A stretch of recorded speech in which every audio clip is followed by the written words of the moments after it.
Hi everyone.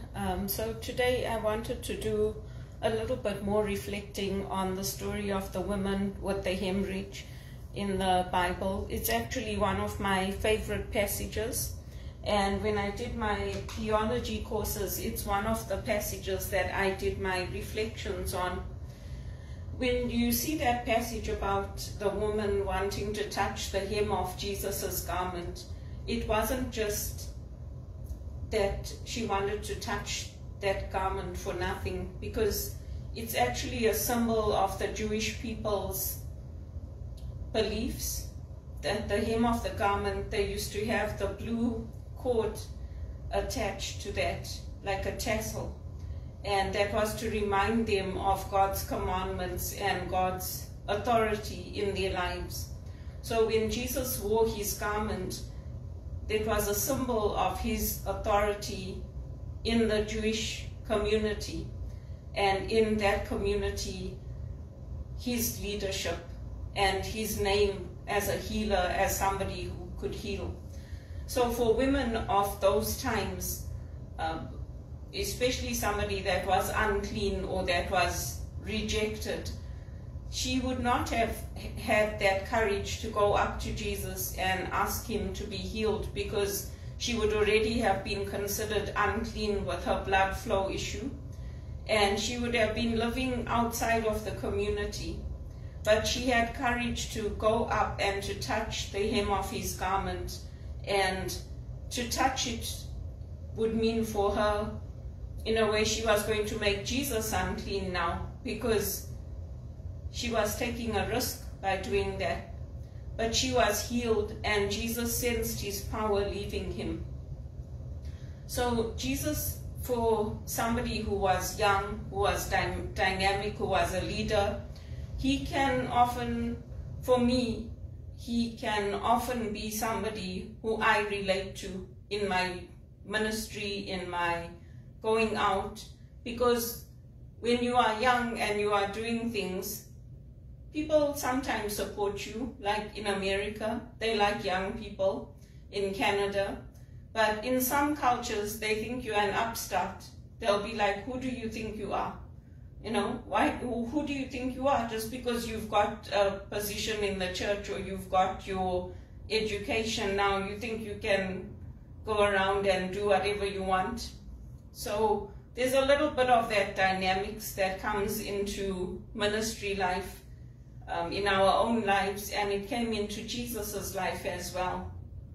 And it comes into my own life too, where I make decisions for myself around my health, around what I'm going to do. It certainly came into play when I made the decision not to have psychiatric care, because there was nothing wrong with me, and I know I told the truth. And I was disowned by the family. My uncle sent an email to my lawyer saying that his only wish is that I would do it. Even though he knew there was nothing wrong with me, he still sent that email. So sometimes you have to make these decisions for yourself. And with my doctor, I made that decision not to take the psychiatric care. And psychiatric care in general is not supported in the tradition of the church. When I've listened to priests like Father Ripperger, I've listened to other priests, in general, it's not something that is valued. So I went for counseling instead, and I went for spiritual direction. And I did it just because there was a legal case brought against me by the police, telling me that this is what the family was saying about me. So I stay in touch with those who want to stay in touch with me, who make time for me, and the rest, I let them go. And that's part of the freedom that comes when you are going through your faith journey. And it's part of the beauty of living in North America compared to living in another place. Because people can't just come and take you and force you to do things and put their will onto you and make decisions for you. They can't do it. So I have that freedom of choice with my doctor of how to approach my healing and how to, because it was killing me, how everybody was coming down on me, being negative, telling me I was the problem, when I've done everything right in this country and I've lost jobs because of personality differences, or because other people didn't do their job, or because we lost clients. And it's very hard as a woman when you don't have your father, you don't have your dad in your life, because your dad is your protector. Your mom can only do so much, but your dad is the one that fights for your family. And so my uncles are not my fathers. I might have looked to them like father figures. I might have expected them to be there for me. But at the end of the day, they've told me themselves, or they've told their wives, she's not my daughter. And my own godfather said that. If it was our children, I would do it differently. And I heard him. Did it hurt me? Yes, it hurt me. But I just said, you know what? If that's how they want it, leave it that way. I'm not going to keep hurting myself when I know that I'm fine. So that passage about Jesus and about how he taught, how he healed, it's important for us as women, because sometimes we don't have that courage to approach somebody to say, I need help, or I'm struggling with this. And we can get that help because our doctors, our faith ministers, our spiritual directors, they can help us to go through that spiritual journey and to find healing within ourselves and within our faith. And I was just thinking in the church today, for some reason, I had this image of Elvis on the stage, and it was very powerful. And I thought, he was such a young man. I mean, he was only 19 when he started singing and doing all these things. And what a lovely gift his life was to all of us who were alive and all of us who still continue to follow his music. And I used to miss him. I still miss him sometimes, because they used to show his music on the television when we were growing up. It was in black and white. But yeah, sometimes I do. I miss my dad sometimes. I miss Elvis sometimes. Sometimes I miss Bono. He didn't accept my invitation to come when I invited him for the volunteers. And we were all disappointed. I was very disappointed, because all the American volunteers got time with Bono. He had a big gathering in a church, and they were all there with their one t-shirts, and they got to spend time with him. But anyway, that's life. You carry on. And I still volunteer for the cause. I still help women and girls, because it's always harder for a woman.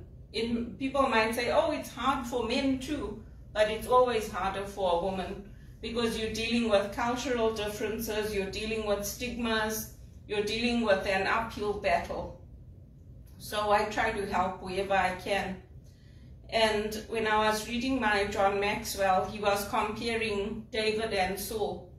And he was saying how when we try to do something, we need to look at the results of what we're doing.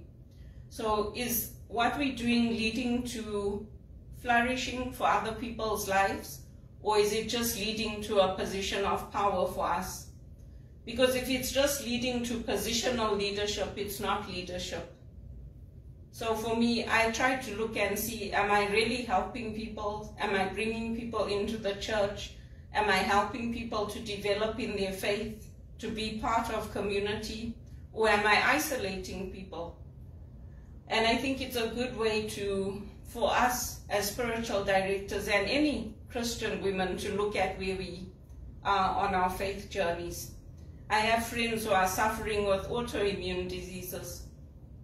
I pray for all of them daily, that they get the help they need, that they get the support they need. I have friends who have cancer. I have friends who are suffering from endometritis. Young friends. I lost a friend to kidney failure. They're not old people. It's the young people. It's the young people that God is taking. And it's sad.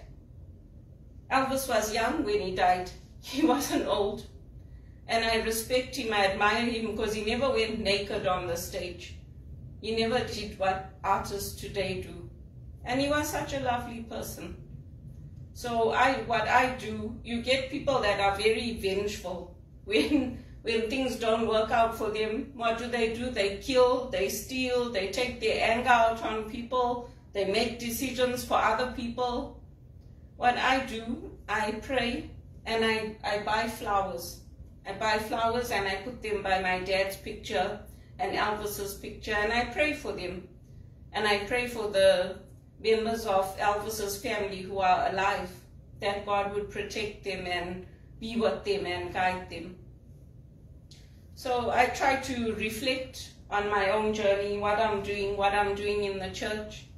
And I like it when Father says to me, why haven't you read? It's been a long time, because then at least I know my gifts are still valued.